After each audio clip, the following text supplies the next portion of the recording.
Dan kamu kalau sungguh-sungguh di dalam itu dan kamu tulus menanti di dalam pengharapanmu, Tuhan akan tunjukkan jalan kamu untuk menemukan jodohmu yang baik dan yang terbaik. Kamu gak perlu khawatir kamu gak nikah. Ya, pengkhotbah mengatakan segala sesuatu itu ada waktunya. Jadi kalau kamu memang menghindari karena memang kamu tidak menemukan yang baik, dan kamu pacaran itu membuat kamu semakin jauh dari Tuhan dan merusak kekudusanmu, dan kamu meninggalkan itu demi hubunganmu dengan Tuhan, ya Tuhan akan tuntun kamu kepada jalan yang kamu kehendaki dan yang Dia kehendaki. Aku akan memberkati orang-orang yang memberkati engkau, dan mengutuk orang-orang yang mengutuk engkau. Dan olehmu semua kaum di muka bumi akan mendapat berkat. Melainkan hanya untuk dirimu sendiri saja. Padahal dalam 1 Korintus 14 ayat 13 tadi, kalaupun kamu menggunakan itu dalam pertemuan pribadi, kamu pun harus berdoa agar kamu mengerti apa yang kamu doakan. Itu esensinya, esensi dari bahasa roh tadi. Gitu, ya. Baik, Kak Elia. Ada pertanyaan lagi satu, Kak Elia. Ya, silakan. Ini berbeda topik dengan hal yang pertama. Untuk yang pertama mengenai bahasa roh, terima kasih udah dijelaskan. Saya mulai paham maksud dari bahasa roh tersendiri.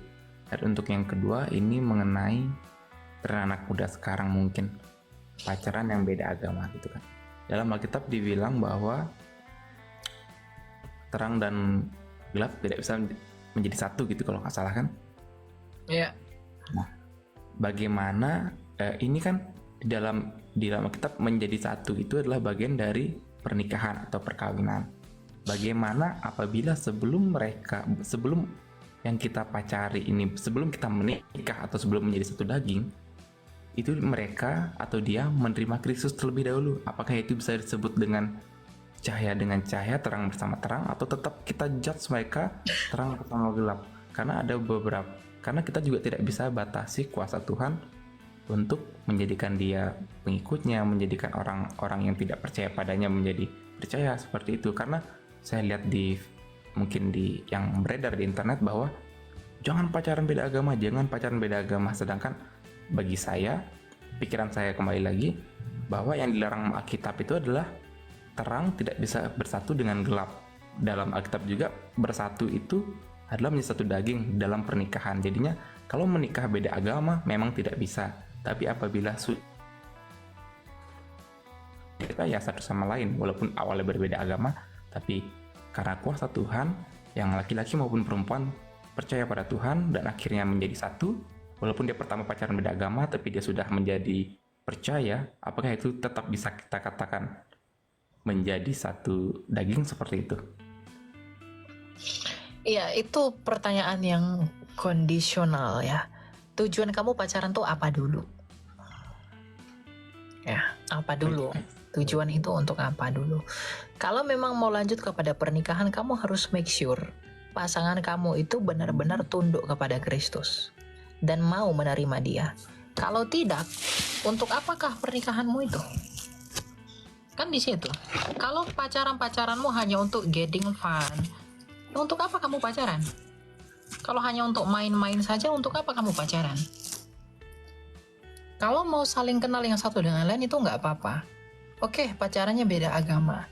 Tapi kalau pada akhirnya kamu tidak bisa menuntun dia kepada Kristus, apakah gunanya itu? Tapi kalau kamu bisa bawa dia kepada Kristus, kamu memenangkan jiwa bagi Allah. Jadi itu bukan masalah bisa atau tidaknya, tapi tujuanmu apa? Kalau kamu cuma mau main-main aja, ya ngapain?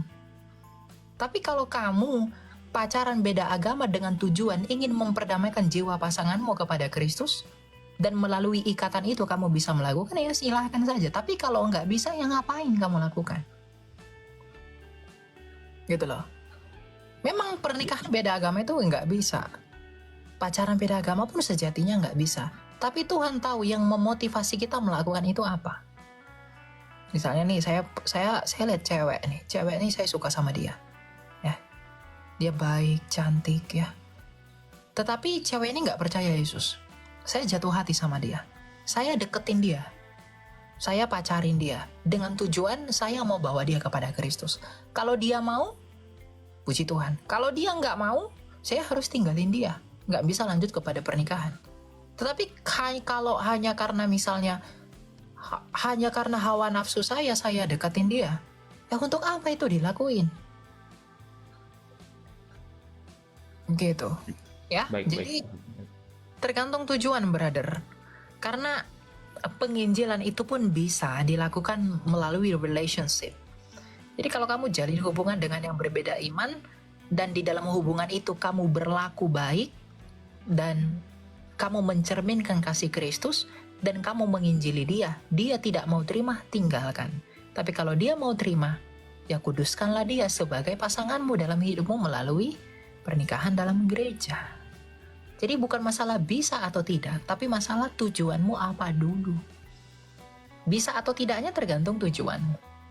Motivasimu apa melakukan itu, gitu. Ya. Baik Kak Elia. Lagi satu Kak Elia mau tanya. Ya. Ya. Ini kan yang selalu bertentangan menurut saya, karena terkadang saya gereja di karismatik, terkadang gereja saya di gereja suku.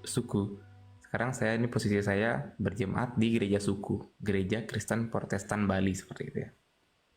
Nah, ada yang saya bingungkan itu mengenai persepuluhan. Karena bagi beberapa, saya nonton juga di TikTok, nonton di Instagram, ada kecenderungan pihak ini mewajibkan persepuluhan, pihak ini tidak mewajibkan persepuluhan, karena dilihat dari kisah masa lalu, persepuluhan itu adalah pajak yang dikenakan oleh gereja untuk suku-suku Lewi seperti itu. Dan sekarang suku Lewi sudah tidak ada, dan itu tidak tidak diberlakukan lagi. Jadinya hendaklah kamu memberikan dengan kerelaan hati. Nah, itu bagaimana menurut Kak Elia menanggapi hal persepuluhan ini? Yang satunya mengharuskan, yang satunya menurut kerelaan hati seperti itu. Ya. Itu kembali lagi sebenarnya perbedaan pandangan teologi ya. Tapi prinsip memberi di perjanjian baru itu adalah kerelaan hati. Dalam 2 Korintus 9 ayat 7 itu dikatakan bahwa kita harus baiklah kita memberi menurut kerelaan hati kita masing-masing dan bukan oleh karena paksaan. Kalau masalah 10%, lalu orang bilang kamu harus kasih 10% karena 10% itu adalah moral kita kepada Allah. Moral kita kepada Allah bukan diukur dari 10% dan jumlahnya. Kamu ingat janda yang memberi sedikit, dia memberikan seluruhnya. Bahkan sebenarnya perjanjian baru itu lebih kejam, lebih keras daripada perjanjian lama. Kalau perjanjian lama itu 10%, perjanjian baru itu seluruhnya. Tapi seluruhnya ini pengertiannya apa? Hatimu. Jadi berapa yang hatimu dorong untuk memberi, berikanlah sebesar itu. Nggak harus diukur nominalnya. Kamu berpendapatan 100 juta, kamu harus beri 10 juta. Tapi kalau hatimu tidak mendorong yang segitu besarnya, jangan berikan. Karena itu tidak akan berguna. Ya. Kalau kamu memberi dengan paksaan bukan dengan ucapan syukur, apakah artinya itu bagi Allah? Kita memberi kepada Allah itu sebagai syukur kita. Ya meskipun Tuhan berkata bahwa apa yang kamu beri itu akan aku kembalikan. Ya, Tuhan berkata begitu. Ya, tetapi pemberianmu pun harus dilandasi dengan kerelaan hatimu. Jadi sebenarnya yang mempertemukan antara gereja yang memaksa persepuluhan dengan gereja yang tidak memaksa itu tentang kerelaan hati. Harus mengerti. Prinsip memberi itu harus mengerti. Karena untuk apa kamu beri 10%? Jumlahnya persis akurat, tapi kamu tidak rela memberi itu. Apakah itu kamu pandang bagi Allah? Kamu menyogok Tuhan kah atau bersyukur? Kalau kamu bersyukur, mungkinkah kamu bersyukur dengan paksaan? Ya. Jadi yang memberi jangan menghina, yang memberi jangan menghakimi yang tidak memberi. Yang tidak memberi jangan menghina yang memberi. Itu saja. Jadi kamu kasih 10%, kamu rela, silahkan. Tapi kalau mampumu cuma 2%, 3%, 5%, silahkan berikan. Yang didorong hatimu. Karena persembahan yang sesungguhnya adalah apa? Penyembahan yang tertinggi di hadapan Allah itu apa? Ketaatanmu. Tubuhmu harus kamu persembahkan kepada Allah. Ya, saya pernah ketemu gereja di Jakarta Utara. Ya, ini gereja lumayan terkenal. Lalu ada jemaatnya kaya raya, kaya sekali. Nah, si jemaatnya ini dia pekerjaannya itu pekerjaan yang berdosa, ya, dan dia dapat banyak uang dari situ. Nah, lalu si orang ini bilang begini, gak apa-apa, saya melakukan dosa ini, yang penting saya kasih persepuluhan ke gereja, dan gereja juga gak apa-apa kok, fine aja. Jadi gereja pun gak menegur dia, dan saya diterima kok di gereja itu, yang penting persepuluhan saya lancar. Dan persepuluhan dia itu bukan jumlah 10 juta, 20 juta, ya, gede banget, dan dia berikan itu ke gereja. Itu kurang ajar, ya, itu kurang ajar, itu tidak bermoral. Kenapa? Kamu seakan-akan menyenangkan hati Allah dengan menyogok Allah melalui uang yang kamu peroleh dengan cara yang tidak benar. Itu kekejian bagi Allah, ya. Dan Jadi bukan masalah jumlah, kerelaan hati, brother. Sedikit pun kamu beri, tapi kamu rela memberi dari ketulusan hatimu dan dengan cara yang benar kamu peroleh, itu akan mulia bagi Allah. Daripada kamu memberi banyak, tapi kamu tidak rela dan kamu hanya terpaksa dan damai sejahteramu menjadi hilang. Itu tidak baik. Mau tanya juga, ini kan melihat dari kondisi gereja yang seperti itu, misalkan kita mengetahui keuangan gereja itu dikelola dengan tidak baik seperti itu.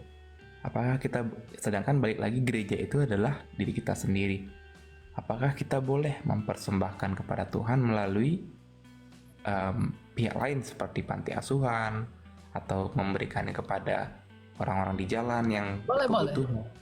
Matius 23 ayat 23 bisa, karena kan persembahan itu kita berikan kepada Tuhan, ya. Iya. Betul nggak? Ya. Tuhan Yesus berkata, kalau kamu memberi air kepada orang ini, kamu sedang memberikannya kepadaku.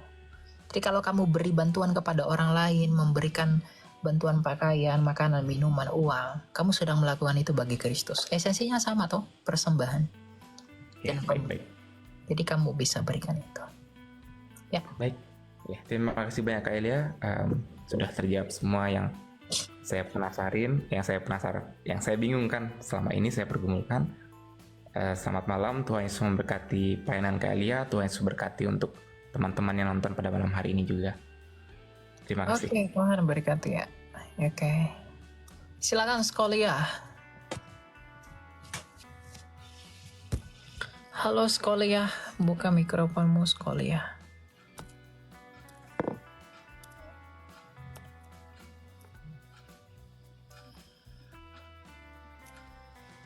Enggak ada ya. Silakan Abdus. Ya, selamat malam. Ya, selamat malam. Silakan brother. Mau tanya Kak, boleh Kak? Ya, silakan. Yesus itu manusia apa Tuhan Kak? Yesus itu hakikatnya manusia dan gelarnya adalah Tuhan. Yohanes 13 ayat 13. Oh iya, berarti hakikatnya manusia. Betul. Lalu? Waktu di dunia dia itu manusia apa Tuhan? Manusia. Dia kan menjadi manusia. Di dalam satu pribadi ada dua kodrat. Dia yang ilahi, dia yang manusia insani. Gitu. Oh iya. Lalu? Di dalam Kristen itu pembunuhan terhadap manusia yang tidak bersalah itu dibenarkan apa tidak? Tidak dibenarkan. Lalu kenapa Yesus dibunuh Kak? Memang yang bunuh Yesus orang Kristen. Tentara Romawi kan? Ya udah, Romawi itu Kristen nggak? Tentara Romawi itu Kristen atau pagan di masa itu? Bukan Kristen. Ya udah. Lalu?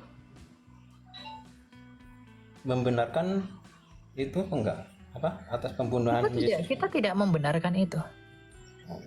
seumpamanya kakak berada di zaman situ, apa kakak ini menolong Yesus? Enggak, Bagaimana? kami tidak akan melakukan apa-apa, sama seperti murid yang tidak melakukan apa-apa. Memangnya di situ pas Yesus disalib apa ada muridnya apa tidak? Oh, ada. Yang memandang Yesus dari salib adalah Yohanes yang dikasihinya bersama dengan Maria, ibu Yesus. Murid-murid yang lain melihat dari kejauhan, dari Via Dolorosa. Seperti Markus dan yang lain, 70 murid, bagian yang lain. Gitu. Makanya kan Tuhan Yesus berkata kepada Yohanes bahwa ini adalah ibumu. Untuk berkata kepada Bunda Maria. Gitu. Jadi ada murid di sana dan mereka memang tidak melakukan apa-apa. Karena Tuhan Yesus sendiri yang berkata bahwa anak manusia harus diserahkan dan murid-murid mengerti bahwa penyaliban Kristus di dalam keadaan dia yang tidak berdosa adalah kehendak Kristus sendiri untuk penggenapan ucapannya sendiri dalam Yohanes 10 ayat 17 bahwa dia menyerahkan nyawanya untuk menerimanya kembali sebagai tanda kasihnya bagi pemberontakan manusia. Untuk menggenapi Yesaya 53. Jadi memang murid nggak melakukan apa-apa. Itu diserahkan ke siapa, Kak? Ya dia menyerahkan nyawanya kepada bapaknya. Berarti bapak sama anak ini berpisah berarti ya? Ya berbeda oknum, tapi satu hakikat. Sama seperti tubuh dan rohmu beda nggak? Ya, beda. Ya tapi satu hakikat kan sebagai manusia kan? Tubuhmu manusia, rohmu manusia, jiwamu manusia. Tapi tidak ada 3 manusia, hanya ada 1 manusia. Bapa itu adalah Waktu itu kan siapa? Si bapak itu berpisah sama Yesus kan? betul. Nah, Berpisahnya itu bukan dalam pengertian berpisah kodrat, bro. Ya, tapi berpisah tak apa ya, pribadinya itu berbeda, tetapi kodratnya itu satu. berarti ada di dalam Yesus itu. Ya, Yesus berkata, aku di dalam Bapa dan Bapa di dalam aku. Itu kan hakikat keilahiannya. Karena Yesus adalah yang ilahi, Bapa yang ilahi, Roh Kudus juga yang ilahi. Gitu. Waktu itu kan Yesus masih sempat berdoa itu Kepada Bapa. Ya. Iya. Lalu Kenapa masih berdoa, kan sudah Bapak ada di dalam Yesus kan gitu. dia berdoa kan berkomunikasi kepada Bapaknya. Yang ada di dalam Yesus itu adalah penyertaan Bapa. Esensi yang juga Bapa miliki ada di dalam Kristus. Bukan apa ya? Bukan eksistensinya secara keseluruhan, bukan. Tetapi Bapa itu kan tidak kelihatan. Jadi Yesus itu sedang mendeklarasikan ketaatannya kepada Bapa karena Bapa lah yang mengkehendaki dia keluar dari dirinya Bapa untuk menyatakan kemuliaan dan melakukan kehendak Bapa sendiri. Gitu. Oh begitu. Iya. Apalagi yang mau kamu tanya? Itu ya, masih banyak lagi soalnya di bawah yang mau naik. Di waktu Yesus dibaptis itu kan, ada tiga oknum itu, ada si Bapa, Roh Kudus, sama Yesus. Ya. Nah, situ kan ada 3 oknum. Yang mana yang Tuhan itu? Ya, tubuhmu, rohmu, jiwamu mana yang manusia? Enggak, masalahnya itu kan si Bapak itu ada di surga, ya kan? Bapak itu ada di mana-mana, bro. Ya kan waktu pembaptisan Yesus, waktu Yesus dibaptis, si Bapak ada di surga, ya kan? Terus si Roh ada di awan-awan ya, ada di awan-awan berupa burung merpati. Jangan ngarang. Enggak, itu ada di Alkitab Sampean. Enggak ada dikatakan di awan-awan. Roh itu dalam eksistensi roh itu dimanifestasikan dalam kehadiran burung merpati ketika Yesus sedang dibaptis, dan ada suara yang datang dari surga, itu suaranya Sang Bapa, dan ada Yesus yang sedang dibaptiskan di Sungai Yordan. Bapa firman-Nya Bapa yaitu Yesus dan rohnya Bapa yaitu Roh Kudus itu satu. Dan itu hidup. Jadi kalau kamu tanya mana yang Tuhan, ya itu ketiganya adalah Tuhan. Karena apa? Karena kalau Bapa itu Tuhan, maka firman-Nya Bapa dan rohnya Bapa pasti Tuhan. Sama seperti kamu. Kalau kamu itu direktur, maka firman-Mu dan rohmu pastilah direktur. Tapi apakah ada 3 direktur? Hanya ada 1 direktur. Nah, Yesus itu adalah firman-Nya Bapa, Yohanes 1 ayat 1. Dan menjadi manusia, Yohanes 1 ayat 14. Roh Kudus adalah rohnya Bapa, Ayub 33 ayat 4. Jadi kalau Bapa adalah Tuhan, maka firman-Nya, akal budinya Bapa sendiri pastilah Tuhan, yaitu Yesus. Dan rohnya Bapa, yaitu Roh Kudus pastilah Tuhan, karena Bapa adalah Tuhan. Gitu loh, tapi tidak ada 3 Tuhan, hanya ada 1 Tuhan. Karena Trinitas itu adalah tentang kebagaimanaan Allah, bukan tentang keberapaan Allah.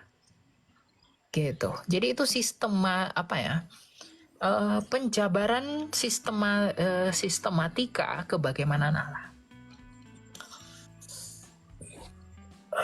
Gitu ya. Ya, terima kasih. Ya, oke. Silakan Jivora. Halo, shalom Kak. Ya, silakan.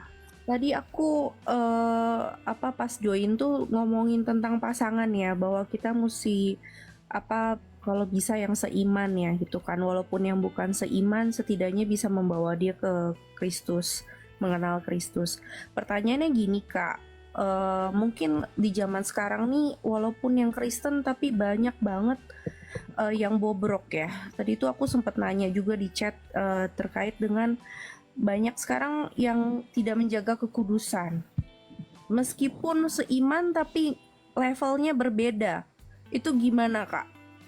What do you think about that? Gitu, maksudnya gimana caranya supaya kita walaupun sudah sama-sama Kristen untuk sama levelnya tuh, level keimanannya tuh untuk menyampaikannya seperti apa gitu loh. Sepertinya udah gak make sense aja untuk zaman sekarang untuk menjaga kekudusan. Menurut mereka kolot lah atau apa. Gitu Kak pertanyaannya. Janganlah kamu menjadi serupa dengan dunia ini. Itu saja. Jadi kalau ada orang nilai kamu kolot, kamu kalau belum melakukan ini tuh belum mantap apa segala macam, ya itu pandangan dunia. Dan dunia memandang itu kebodohan kita. Ya enggak apa-apa. Karena Kristus pun dianggap bodoh oleh dunia. Tapi apa yang dianggap bodoh bagi dunia itu adalah hikmat bagi Allah. Nah, dunia ini memandang kalau kita nggak lakuin ini, itu, nggak melakukan bla bla bla bla, ya, karena kita menjaga kekudusan kita, itu bodoh bagi dunia. Tapi itu hikmatnya Allah. Jadi tergantung hidup itu pilihan. Kamu mau milih hikmat manusia atau hikmat dunia. Dan jangan korbankan relasimu dengan Allah demi relasimu dengan manusia. Karena hukum yang utama itu adalah mengasihi Allah terlebih dahulu, baru mengasihi manusia. Karena dari Allah cinta itu turun kepada manusia, bukan terbalik. Setuju Kak. Jadi kadang-kadang aku juga mikir sih, kalau kayak gini mah mendingan aku tetap single ya. Maksudnya aku jaga kekudusan, jaga hati aku, daripada ngapain aku pacaran tapi merusak hubungan aku sama Tuhan gitu.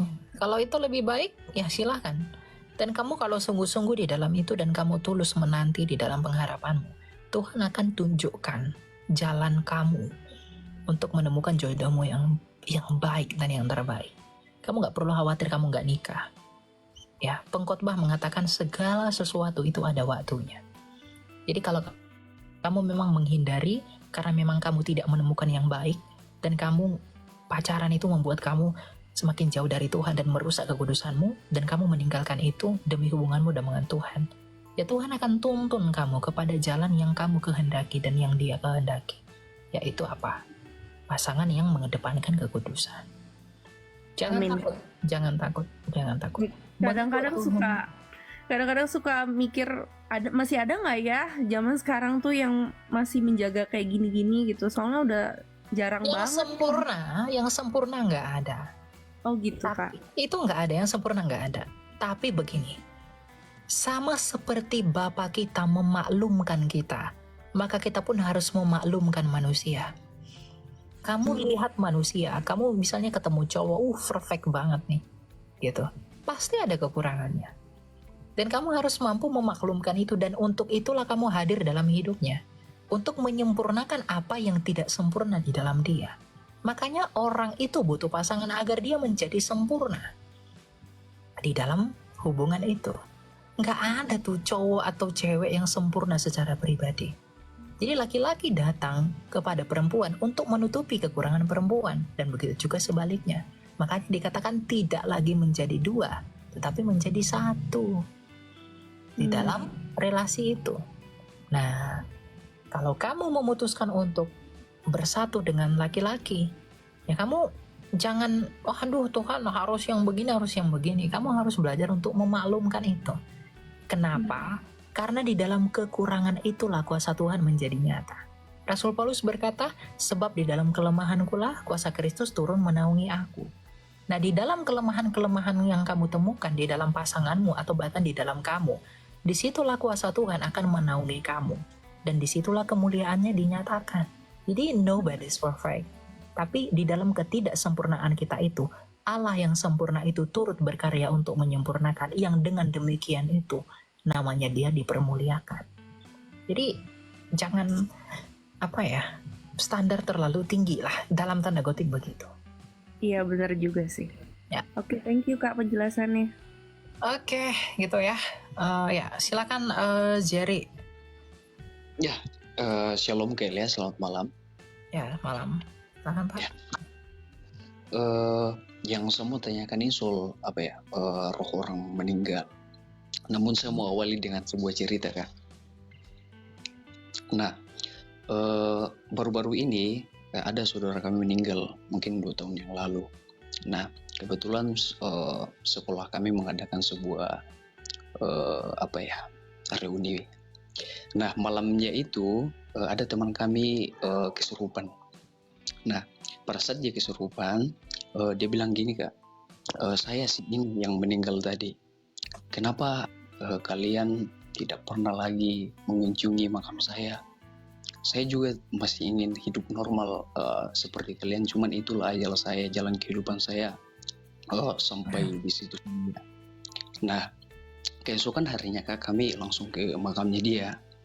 Nah, sampai di situ, sampai ke makamnya orang meninggal tadi, teman kami yang kesurupan kemarin ini, dia kesurupan lagi. Nah, kebetulan pada saat itu banyak teman-teman kami yang tidak ke. Nah, dia bilang gini Kak, kemana sih ini? Kenapa dia tidak ikut? Nah, pertanyaan saya Kak, apakah roh orang meninggal ini masih bisa berinteraksi dengan kita, hidup masih hidup di dalam dunia ini dengan cara apapun? Mungkin contohnya dengan kayak kesurupan tadi ini, atau bagaimana Kak? Ya, tentu nggak ada ya. Hubungan orang mati dengan orang hidup itu udah tidak ada. Hubungan dalam pengertian bisa bertemu kembali selama Kristus belum datang. Selama kebangkitan tubuh itu belum datang, belum terjadi, kita nggak bisa bertemu. Itu setan. Ingat, iblis itu bapa dari segala pendusta.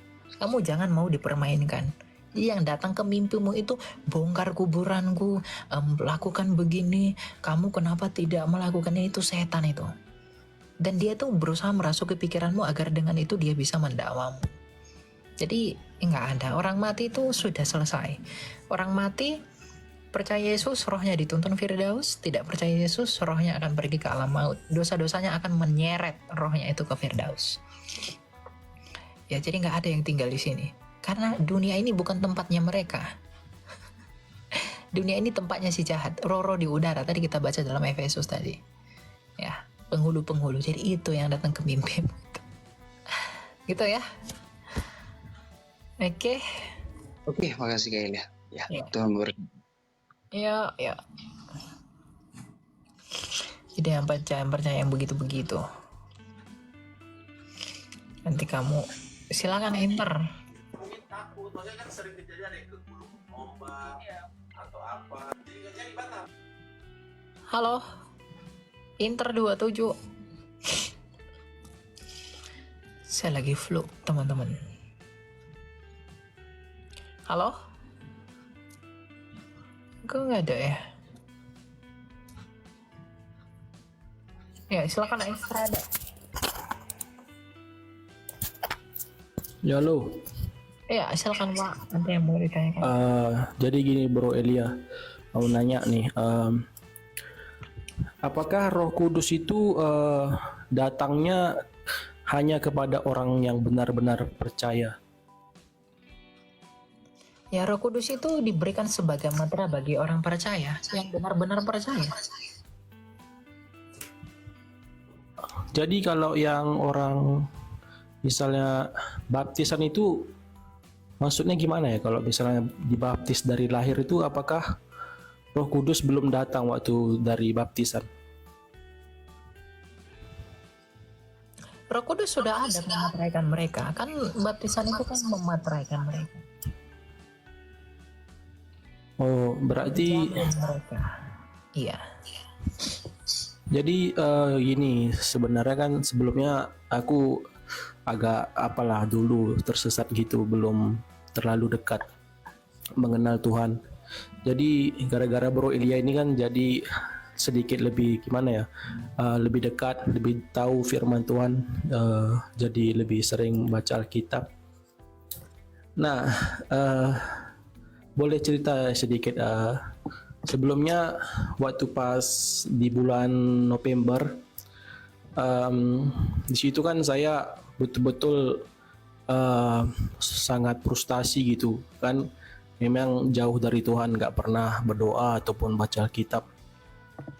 Nah di situ saya melihat video Elia ya kan, tentang firman Tuhan yang mengatakan Tritunggal. Nah di situ saya langsung kayak terbuka gitu kan, seperti yang di Roma 10 ayat 9,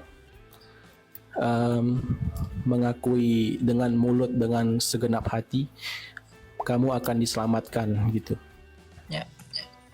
Nah apakah jadi waktu pas malam itu kan saya coba berdoa nih kan, jadi pas berdoa itu cahaya itu benar-benar datang langsung, kayak waktu pas saya benar-benar udah putusin untuk mengakui. Apakah misalnya hanya orang terpilih yang merasakan kedatangan seperti itu? Misalnya apakah itu Roh Kudus atau cahaya dari apa gitu? Ya, bukan masalah orang terpilih atau tidak terpilih. Gitu loh. Tuhan itu bisa berkarya menggunakan banyak cara. Ada orang yang ketika mendengarkan Injil langsung bisa percaya. Tapi ada yang degil. Dia harus butuh bukti apa gitu sehingga dia bisa percaya. Maka Tuhan mendatangi orang itu secara langsung. Ya, tapi tujuannya tetap satu, yaitu agar mereka mau datang dan percaya.